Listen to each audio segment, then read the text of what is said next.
No justice, no peace. No justice, no peace. No justice, no peace. No justice, no peace. No justice, no peace.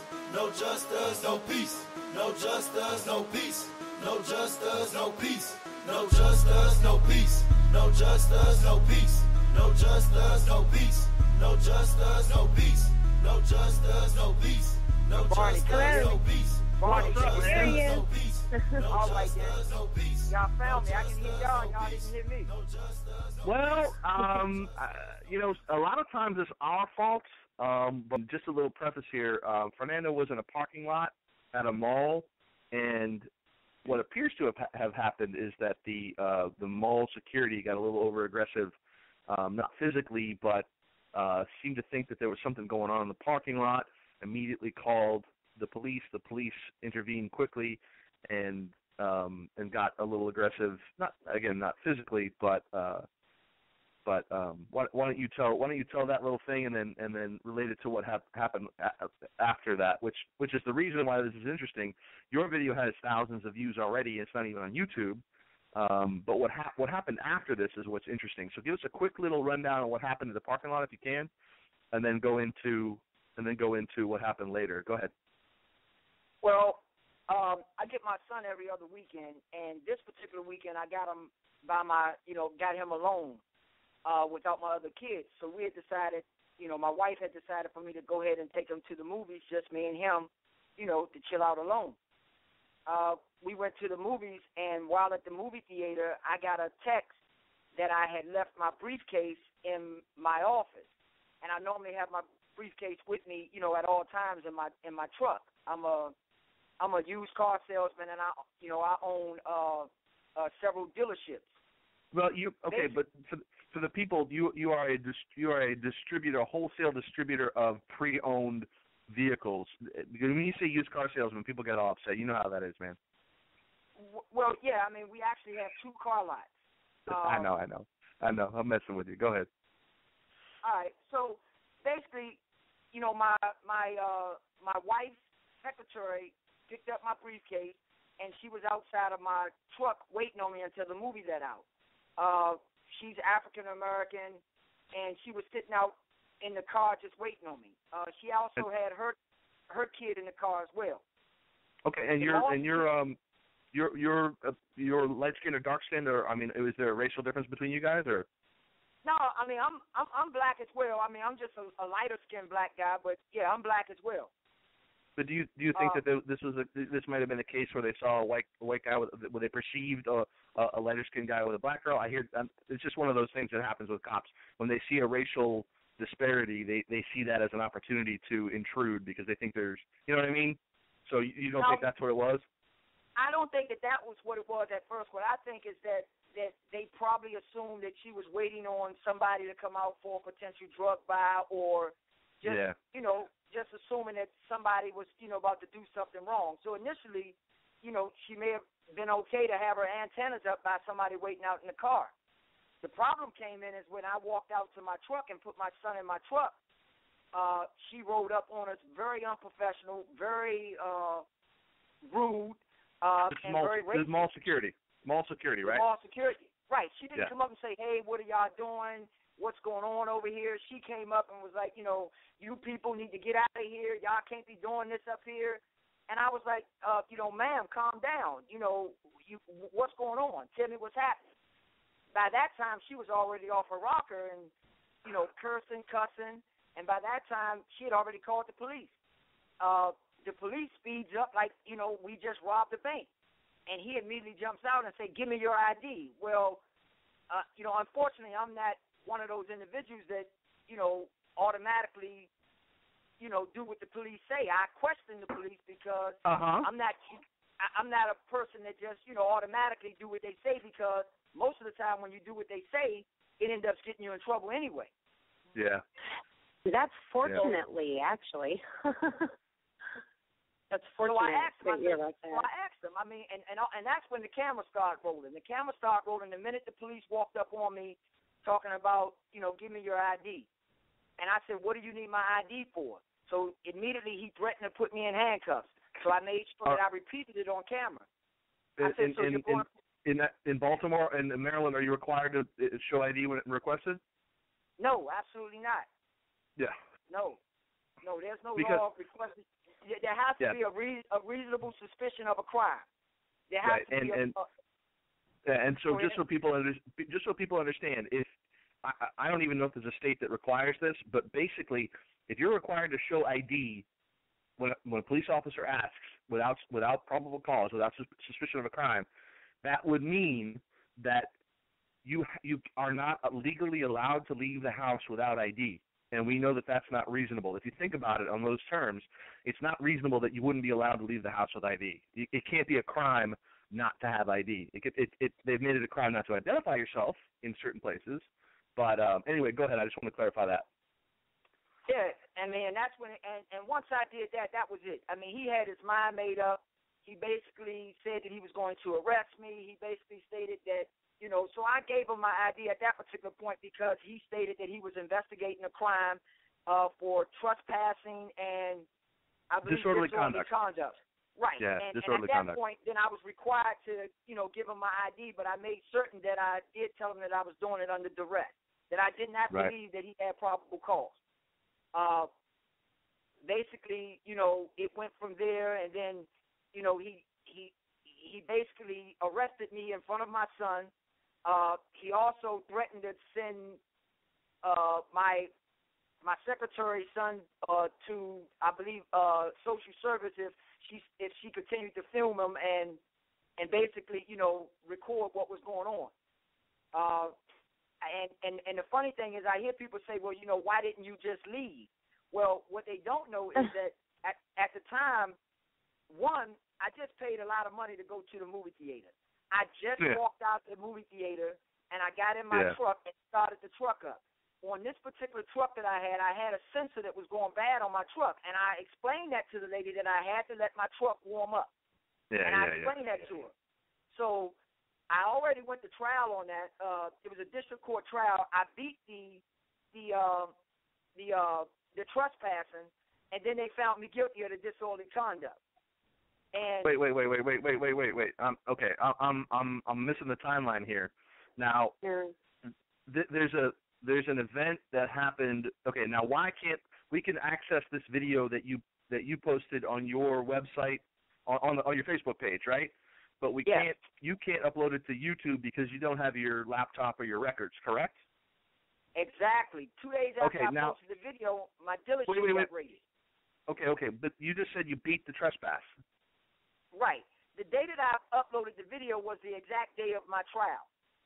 Oh, okay. I thought you uploaded the video when the whole thing went down. You uploaded the video. No. Right. Okay, I got it now. I uploaded the video to the day of my trial. And okay, so when was the actual when was the thing that went down in the parking lot? When did that happen? That happened in May. That happened in May. Okay. You uploaded this thing last week, correct? Yes. And it has thousands of, and it's just on your Facebook page, and it has more than 7,000 views, correct? Yes.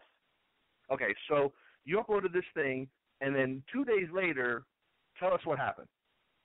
2 days later, my dealership gets raided by state police, West Virginia State Police, and basically on a warrant that stated that someone complained about a repossession that they felt was improper.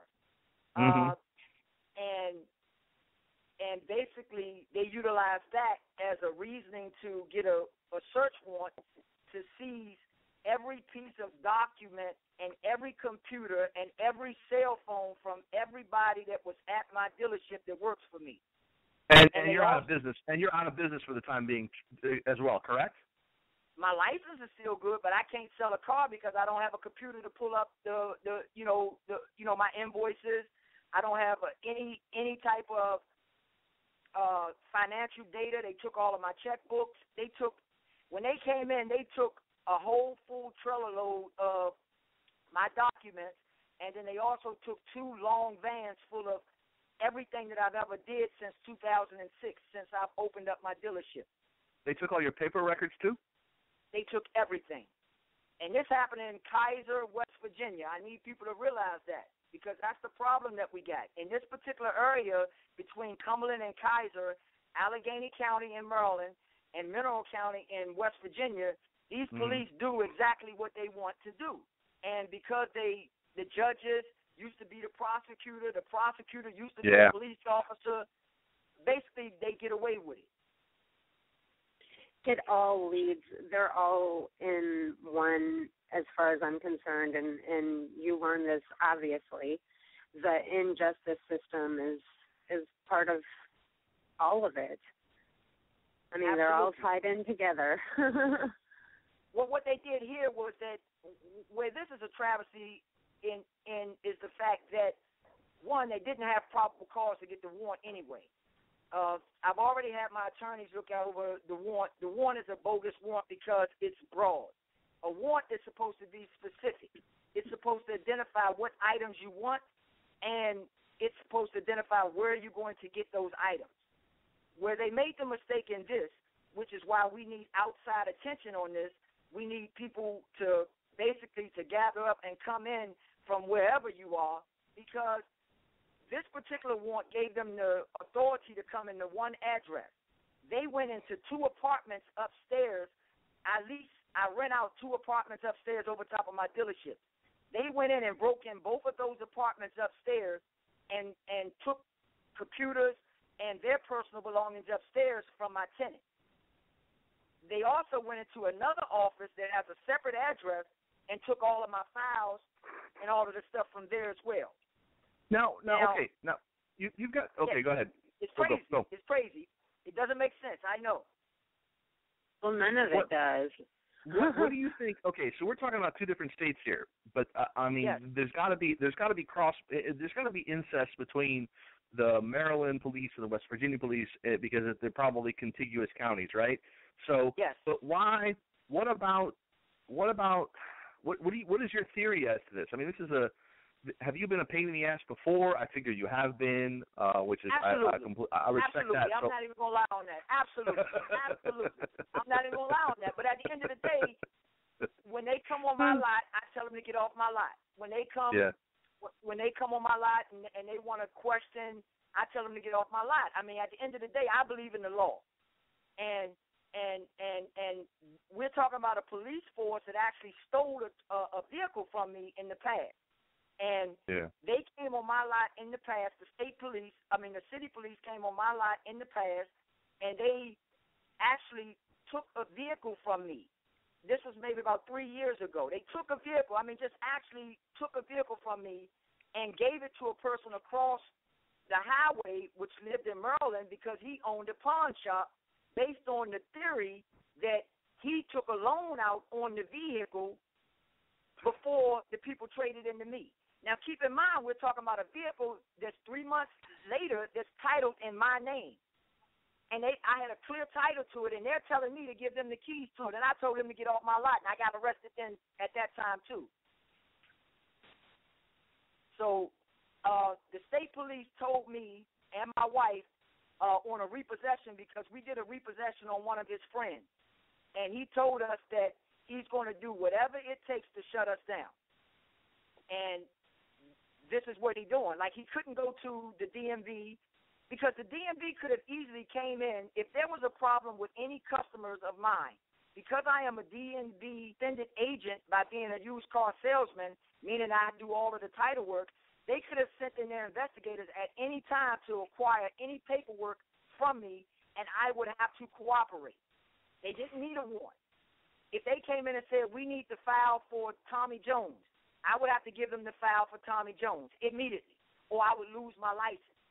Well, they did come in, and I did give them those files, which is why we were able to never have any infractions on our dealership whatsoever up until this date. Hey, Fernando? Yes. There's a guy that is a very cool dude. His name is Micah. He's with an organization called Countercurrent News. Are you familiar with the Beaver Creek shooting in Ohio, John Crawford? Yes, I am. Okay. That was the guy that was assassinated in the Walmart for talking on the phone with this girl and holding a pellet gun. A pellet gun that they were selling. Yeah. Yeah, a public gun that he took off the shelf. Yeah. So anyway, they did it. His organization, I don't know if you've seen it, but you should look it up. They did a really cool protest where they walked in there and did an open carry. Because in Ohio, it's actually legal to walk around with a rifle over your shoulder, fully loaded, and you can actually do that in Walmart. So they went to the exact same spot with their loaded rifle. Of course, they were white people, so they had the rifles over their shoulders, and of course, I mean, the point was that nothing was going to happen, and of course, nothing happened. But actually, Micah's coming on, and Micah wanted to talk to you directly about your story. Is that cool? That's absolutely, man. I need all of the help I can get. All right, Janelle, we're gonna take Mike on if I can figure out who he is here. Damn, there's a lot of people in the call. I'll get him on. Get him on. Get him on. I'm gonna shut up for a little while. Let Micah take over after I say hello. Okay. Hey, you hello, there? Micah. Hey, man. Hey, how's it going? Great. Hey, how's it going, Barney? Good to talk to you. Fantastic, man. Yeah, we got Fernando on. You Micah, how you Janelle.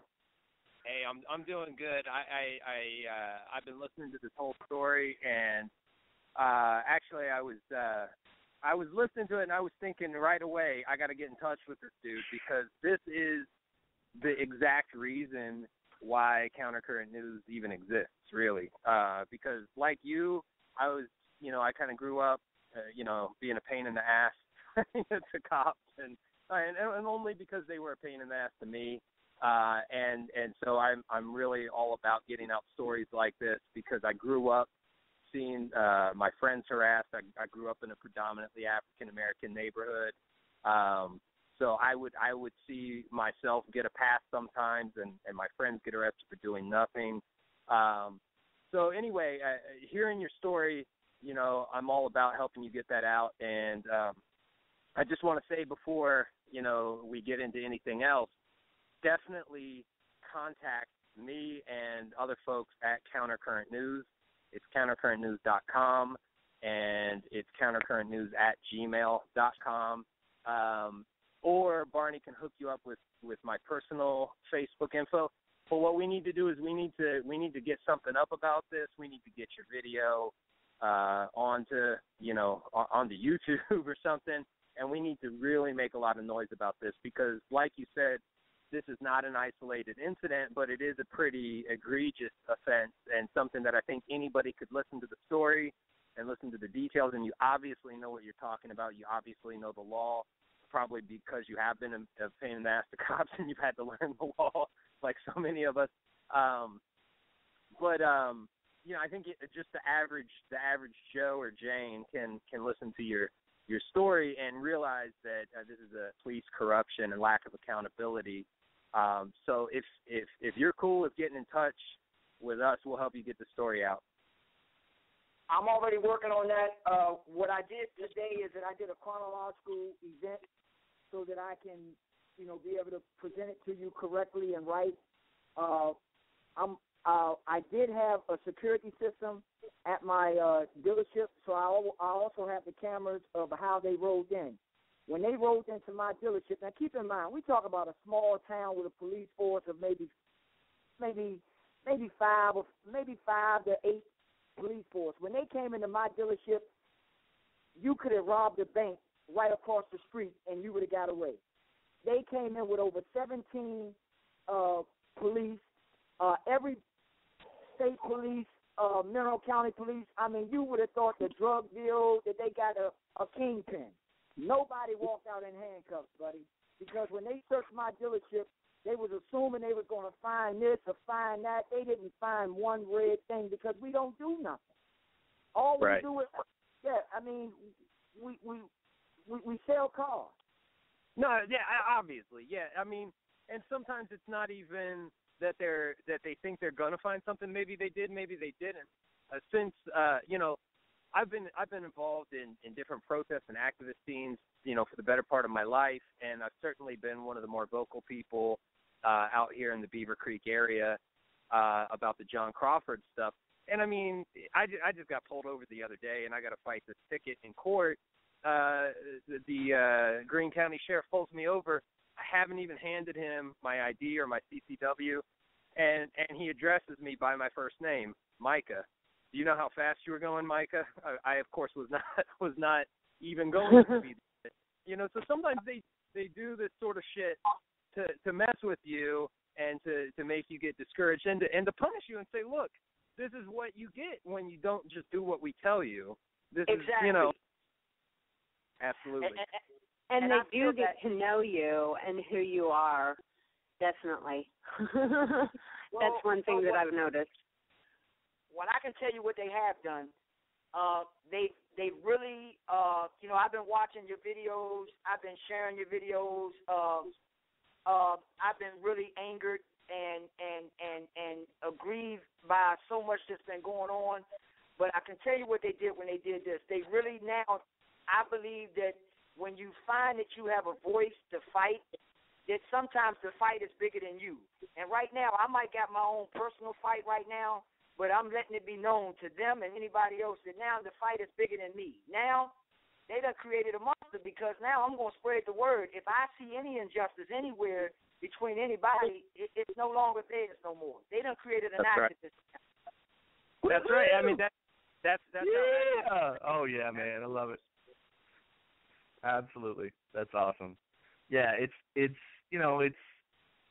hard sometimes being humble and being a man and realizing that you can't push down the dam by yourself. You can't move the mountain by yourself. But like I said before to Pete, and I've said it to a bunch of different people, you gotta, as soon as you step out there and you show yourself and you take an act that is not part of the herd mentality that people have, and I don't like to call people sheeple. I object to that term, and I don't know if you've heard this term in your circles, Fernando. I mean, we all run in different circles. In our circles, a lot of times the people in our circles refer to other people as sheeple. And a friend of mine said that was not that wasn't a nice thing to say. And the reason I think for that, I've thought about it a lot, and I think the reason that she was correct, and this was Jenna. Jenna said sheeple. She didn't like that term, and I agree with her. The reason is because you're putting people in a box. You're saying your sheeple, your group is different than mine. It's groupthink. It's my group is different than yours. Your group is different than mine. It gives them no hope. Anybody, I mean, from a certain standpoint and perspective, looking at my life, I was a sheeple. I agreed with war. I agreed with predation. I agreed with police state. Now, I didn't understand that that's what I was doing. I just thought I was, saluting the flag and being a normal American, But really what I was doing from my perspective now was really not my beliefs, my viewpoint. I thought the cops were my friends. I thought that the military was there to protect me. I thought the government was, reasonable. I believed in a lot of things that I don't believe in now. Mm-hmm. So can I look back at myself from my current perspective and look at myself back then? Do I want to dehumanize myself? Do I want to dehumanize, and that's what you're doing. Do I want to dehumanize myself? Do I want to dehumanize people who are like me, who have hope, who could hopefully kind of, come to where I am now? And not that and again, I'm trying to be humble. It's hard to be both. I'm not saying I have figured it all out, but I am saying that I definitely know that the perspective that I had previously was incorrect. I thought that people in prison deserved to be there. I thought that the corrections, the police, the whole system was basically for good, and I realized the whole system is basically there to make money and pull people in jail. And I'm a white man, so give me some credit, man. Go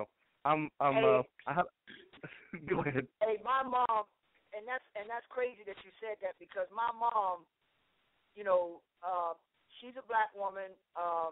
She come from the South, and she believes in the good of all people. I mean, she's a good woman, but oh yeah. She just believes that the police is right. That if they said it, then it's got to be right. Like, they wouldn't be police. And I believe that people got this. They're naive to the fact that police are corrupt in so much ways that they lie way more than what a criminal or something. You know what I'm saying? They go beyond their. That arrogance that they get when they, and so, I understand where you're coming from. People automatically, like right now, I have people that have known me for years that's now looking at me without they're telling you that there's something wrong with what you're doing, right? Speaking out is wrong. Yeah, like me telling them that, hey, I did nothing wrong. there's that doubt that they can't even believe that. And they're like, well, why would so many police come there? And I'm like, because they can. And they do. Don't get that. They are a gang, and I'm going to say something a little bit controversial. For Fernando, you've given me a reason to say something that I've been thinking about. I mean, I think about stuff like this all the time, but this is something that's kind of percolating in my brain. I hear whenever somebody gets really angry with me about the police situation, about the police state, about my stance on the police state, about CopRot, it's always a man.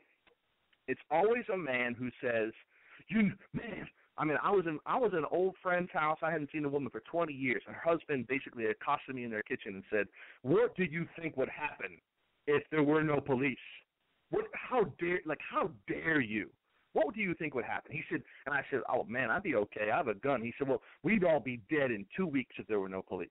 I've had this, I listen. I read the CopRot messages and I talk to people all the time, and I find that it's only men who have this reaction.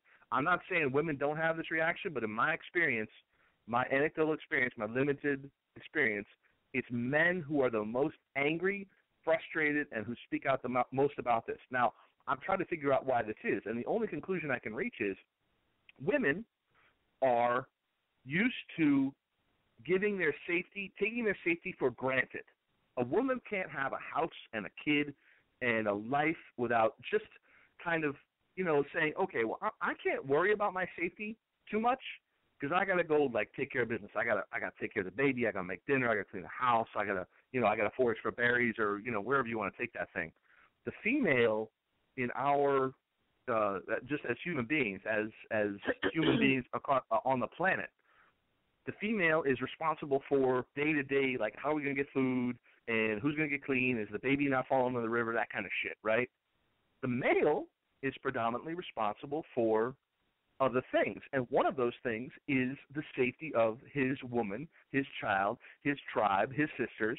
That's the man's job, is to be responsible for the safety. As men in this culture, I believe we have given that responsibility over to people in the hopes that they would take that responsibility seriously and take care of us. And I think and come back to what I was talking about from the beginning of this little rant here, the men have given up on that. The men are trying to believe in something that they shouldn't be believing in. They should not be believing in the police. They should be taking care of the safety of their own family and their own people, their own women, their own children, their own house. And if they've given up on that, they feel very insecure. And that insecurity translates into anger. And that anger is not going to be projected back at themselves. That anger is going to be projected at anyone who reveals the fact that this is all bullshit, that the police are not there to protect you, that the police are not there to safeguard your house. That's not what they're there for. They're there to arrest somebody, to find some weed and arrest somebody. So as a man, when you're confronted with what you're confronting people with as a leader, as you are now, as you have been, you're confronting people with the reality that they haven't been the men that they should have been. And so they're going to be very angry at you for doing that. You know what I mean? Does that make sense? Absolutely, and I agree with you 100%. That at the end of the day, we're not saying that we don't need any, police officers or so forth and so on. What we're actually saying is that, we as men should, if we can, we'd held our own for a long, long, long time, way before this came about. And if you do the history, and if you go back into the history and read what was going on in the past, there wasn't any police corruption like this here until they actually became police, until we actually, back before they were here, we weren't savages running around killing everybody. They don't get Can I that. jump in? Yeah, yeah, man, go. Okay, yeah, I just want to say, a lot of times people don't realize there has only been community policing, actual police officers, for 202 years. That's it, man. 1812. It was invented by Sir Robert Peel in the UK. It didn't even make its way over here 202 years ago. That's as long as there have been what we think of when we think of as cops. Sure, there was always, somebody in the community who people look to, you know, who was like a kind of a knucklehead who would go kick everybody's ass if they was drunk or something. They'd call him in. But like the idea of there being cops who patrol, who walk around and look for crime, this is a new innovation, and people think that there have just been cops, you know, for 6,000 years in ancient Samaria or something, you know. Right. And we could spout off 10 alternatives to government law enforcement in a matter of minutes, or at least I could think but of I guess my question many. is, though, I guess my question is, if we put the energy towards that, are we looking at actually making a difference? Is that realistic? I guess that's what I'm looking at. Like I think it's more real. Wipe the cops out, or are we going to be able to wipe the cops out, or the tradition of them having a police force out? So I don't think that that's realistic. What I do think is realistic is the fact that we definitely need to police the police. We definitely need to make them accountable for it. If they know that if they do something wrong, that they're going into the same cell that they put that person in, I think we might get some better, you know, all of that immunity that they got, that needs to be stripped away. And that's the problem. They're acting under the color of law. And they think that under the color of the law, I can do what I want to do. I can go in Fernando's business, and I can take whatever I want to take. And Fernando can't do anything about it because I'm doing it under color of law. He can't even sue me. He has to sue the state. That's preposterous. That's crazy, and that can drive a man crazy if someone wasn't as sane as I am. Yeah. That could drive a man crazy, and then you wonder why, you know, you got people that run out and all of a sudden start killing. You understand? You wonder why. You do these particular things to people, and then when the people react to it, everybody looking like, oh, why is that going on? Well, law enforcement is definitely not there to protect and serve. Maybe some police officers sign up and go into the academy thinking that that's what it's about, but their quote job as of 2005, based on Supreme Court decision, is no longer to protect and serve, but to enforce federal and state law. Yep, I read that. So we need to. The law enforcer. That is a very important title, and that is a very important distinction between a peace officer, a community policing officer, and a law enforcer. A law enforcer, again, you know, not to bring Nazi Germany into it too much, but the law is the law. The law is a written code. Words and language are a written code put down on paper or in a digital document that tell you what you're supposed to do. So if I'm a law enforcer, I look at the written piece of paper and I do what that written piece of paper says, regardless or irregardless, as Tony Soprano might say, regardless of what the morality, the ethics of that law, of that piece of paper are. I'm going to enforce it no matter what. So the fact that these people, and I don't, you know, and again, groupthink, you know, we're a group, we are fighting for police accountability. We have taken affirmative grasp of that title. The police are a group that has taken the title of law enforcement. There are individuals within that who would differ with me. There are individuals within that who would not ruin people's lives because of a joint or having a couple drinks or whatever the case may be. But predominantly, those people have chosen to be in that group. Those people are a self-identified, voluntary group, and we need to hold them accountable. And you know, I don't want to put them in a group and say that they're bad people. That's not what I'm saying. I'm just saying they're a group of people who have taken a certain kind of oath, and we can hold them to that oath and ask them what that oath means and what it means to their job and what it means to do that in today's society. And what it means to me is that they will blindly enforce the law, pretty much as we've seen, no matter what that law means, no matter what the repercussions of enforcing that law are. And I think if we hold them accountable, I think that we may in turn can turn the tide.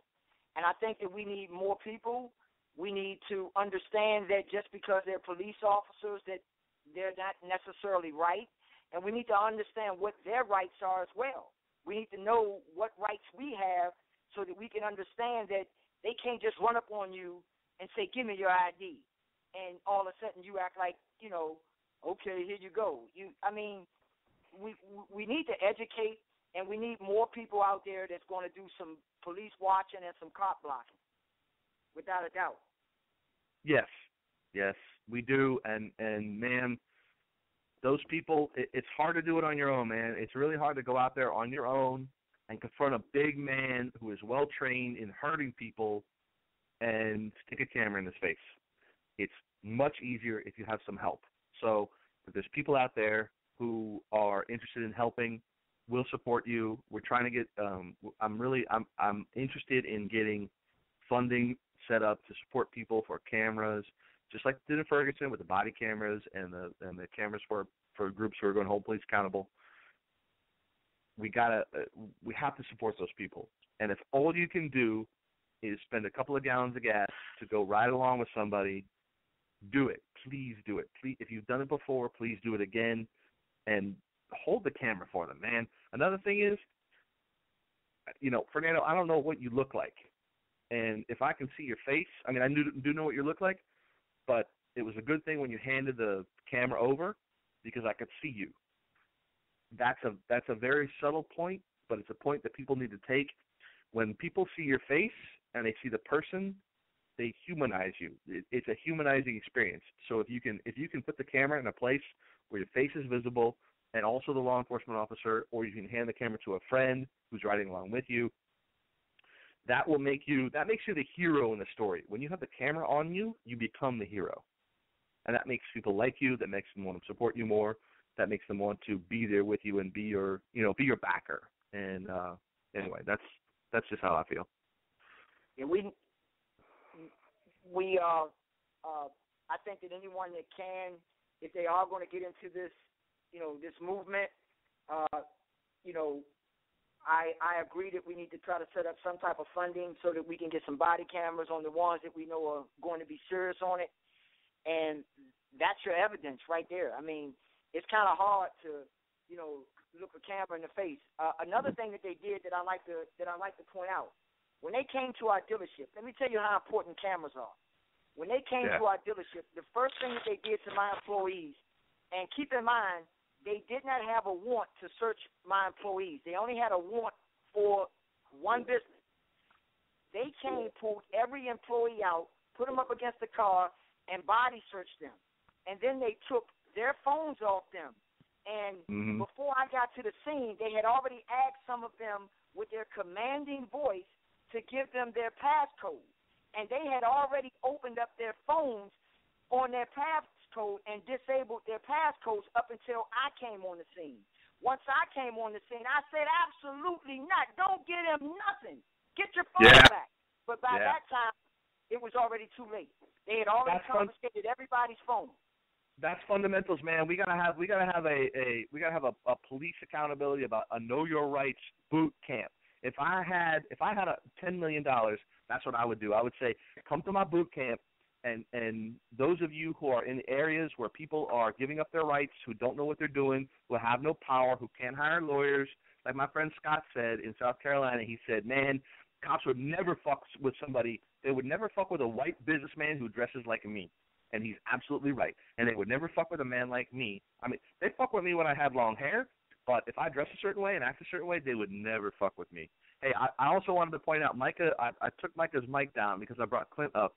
But, Fernando, I just want to tell everybody out there, Micah called us from the Beaver Creek, Ohio Walmart where John Crawford was shot today. So he's out there fighting the fight. Here's Clint. Clint is actually doing an open carry. I talked about it earlier. He's doing an open carry in western Boondock, Hillbilly, Pennsylvania, where he lives. So, and Clint wanted to ask you a question, Fernando. Go ahead, man. Easy now with the hillbilly thing. Come on, man. What's your name, sir? I missed it. Is it Fernando or Fernando? Fernando. Fernando Smith. Fernando Smith. Nice to meet you, man. So what part of West Virginia do you live in? Kaiser, Keyser, Kaiser, West Virginia. Is that in the southern portion, I'm assuming? No, that's near Maryland and Pennsylvania. Okay, I got you. You know, what I wanted to share with you is I've had the opportunity to spend some time, unfortunate time, with some of the West Virginia state troopers, and I'll tell you, they're not. I agree with what you're saying, man. They roll in, they do what they want to do, and there's no accountability there. You know, if we're close enough to our location, you know, I'm having an open carry event here, and if there's something I could do to help you out, to help you get straightened out and back on your feet, man, let me know. All right. Do you got a contact number or something so we can get in contact, or how do you want me to get in contact with you? Well, what you can do is I like to give you my article, and then that way, if you're close enough, I am going to stage a protest in the town, and even if I got to bust people in, I need to let them know that more than just them is watching this right now. The first thing I need to do is get my property back so that I can get my business back open. That's the first thing. And in order to do that, we got to put pressure on the state trooper so that, you know, on the state police, so that they know that, first of all, that the warrant was bogus, and, you know, if they want a specific file, they can have it, but they can't have everything. Let me get stuff back. Right. Let me get my stuff back. You know, what they're doing is shutting me down from business, just like he said he would do, by utilizing the color of law, where we're investigating. So how can you investigate but close me down? When I'm closed down, what's there to investigate? I'm no longer in business. Well, and if you want my opinion, that's a bunch of bullshit. And if you're going to stage a protest, the easiest way to get a hold of me, and I'll tell you this, is my name is Clint Chisholm. Send me a friend request on Facebook. It's CLINT. I'm doing it. Y'all can shut up now. I'll do it right now. Okay, just shut up and ask him a question about what's going on or something. I'll do the business right now. Go ahead. All right. Go ahead. So they rolled up on your place with a warrant, and they took your livelihood away from you, and now you have no repercussion. I mean, you have nothing that you can do. There's nothing that's going on. They took your livelihood away from you. They rolled up with a warrant, and what did the warrant say? Well, the warrant states that there was reasonable suspicion. I'm getting the warrant out right now. There was reasonable suspicion of fraud and reasonable suspicion right here. Reasonable suspicion of fraud? Yeah, hold on. According to them, they received a complaint from someone whose vehicle that we repossessed. And the person whose vehicle that we repossessed is basically stating that we were not legally able to repossess their vehicle. And then what they're stating is that constitutes us as basically stealing the vehicle. They took that to mean grand larceny. So how many repos you do a year, man? I do maybe 10% of over my car sales. So I say maybe 30, 40 a year. So somebody who does 30 or 40 a year is probably, one every week or so, is probably entitled under normal circumstances to a little bit of a benefit of the doubt, right? Absolutely. Yeah. Well, and if you do that many a year, I mean, obviously, when you do a repossession on a vehicle, it's not like law enforcement doesn't know about it, because then you would be accused of stealing the car. I mean, you're repossessing it for non-payment. Right, and that's the thing. Once you show them the repossession order, clearly on the repossession order, it states that if there's any wrongdoing or whatever, they have civil procedures that they can come after me on. So any which way you look at it, it's still civil. There's no criminal intent whatsoever. We have a lien on the vehicle, and if we mistakenly take your vehicle because we were wrong, then we have a civil procedure that you can go after to come after us on. And so it's not like, even if they're correct, first of all, they're wrong. the persons whose vehicle that we repossessed needed to get their vehicle repossessed for lack of payment. But even if we were wrong, that person could still come back and attack our bond. As a dealer, we have to have a $25,000 bond. So whereas at any time, if we do something wrong, you call our insurance company or you call the DMV, and the DMV will immediately send an investigator out to investigate. That wasn't done here. They missed that whole step. They came in. They just had a judge sign a warrant, probably. Here, can you sign this? Well, and that's the problem. I got some telephone numbers here too that I like people to call and flood their lines. But what happened is that it wasn't even a judge; it was a magistrate, a magistrate who has no understanding of law whatsoever. And that's the problem with these little small areas, that they elect a regular everyday person to come in and can sign a warrant. And that's what's crazy. You had someone sign a warrant that really closed down. I mean, I got over 20 employees. They took my checkbook. I can't even write checks this Monday for their payroll. Hey, Fernando. Yeah. Fernando, we have a friend who wants to say hello. Yes. Go ahead, darling. Hello. Hello, go Don. ahead. How you doing? Well, hello. Hello. See, I finally got on. Hello, Fernando. This is your mother-in-law. Hello. How you doing? Hey, Mom. I'm sitting here listening to your conversation. All right. And somehow I got connected. Do you now understand what's going on? Yes, I do, and I don't think it's right. Okay. Yeah. You know, That's it's my sad. mother-in-law. Now, you know what we had sad. to do? And I like to say what we had to do is that my wife was so scared when this happened because we didn't know whether now they was going to come to our house. So I had to basically flee my kids out of the house because my wife did not want to see the police come to my house and raid my house. So we actually went in hiding.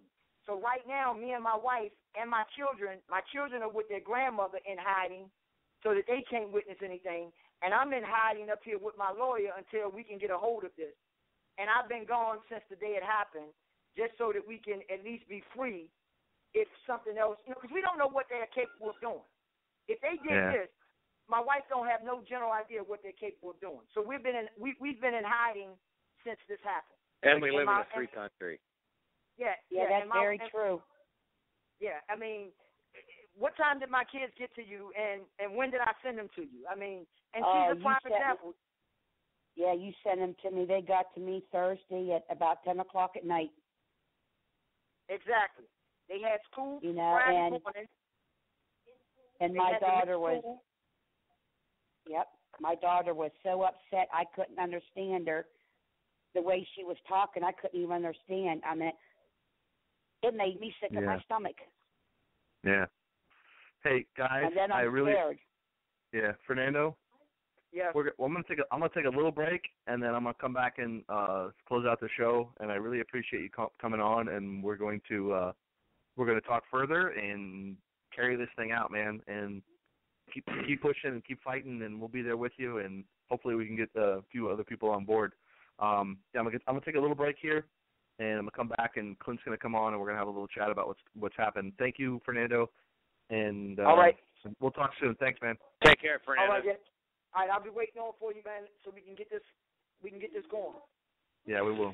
Cops in Moore, Oklahoma beat a man to death even though he did absolutely nothing wrong. Now, of a 400-pound man with asthma who died Thursday after police put him in a chokehold. The 18-year-old male victim had no weapon on him, and he had his hands up in the air, but was still shot by police multiple times. NYPD officer pleaded guilty to raping a school teacher at gunpoint in the Bronx. I bet you snatch a chain off a nigga's neck, but you won't dare snatch a badge off that nigga's chest. And it's funny because if you put C in front of the word op, then you'll probably just figure out who's your biggest threat. In Long Island, they choked that poor man to death.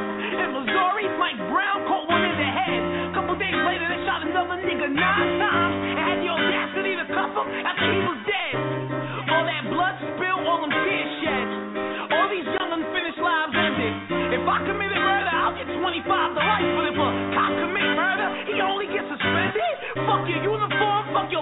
fuck your weapon. You're supposed to protect us, instead you want us to fear you. And practice on us all those lethal tactics that they teach you. Stop abusing your power, nigga. Me and you are equal. You bleed, I bleed too. You eat shit, I eat too. You got a family waiting for you at home, right? Nigga, me too. You having a bad day? Yeah, me too. When I'm having a bad day, I don't get to walk around and shoot people. Kids used to want to be you, now they want to beat you. You used to be the hero, now the hero turned evil. Start defending the law and stop defending your ego. Shit, they'll probably kill me if I ever release this video. And if so, Mr. Officer, just pray that the Lord forgives you. And forgive you for raping that teacher uptown by Inwood. And forgive you for shooting that kid that opened his door with a Wii remote in his hand that you fucking thought was a pencil. Mr. Commissioner, just tell your popo to chill. There's more of us than y'all, son. Shit about to get real. If we start shooting back, we shooting to kill. There's a kid sharing this video to let you know how he feel. What the fuck makes us so different? Huh? What the fuck makes us so different? You commit crimes just like everybody else. You just do this shit with permission. You choke that poor man with permission. You rape that fucking girl with permission. You shot that man's dog with permission. You probably 5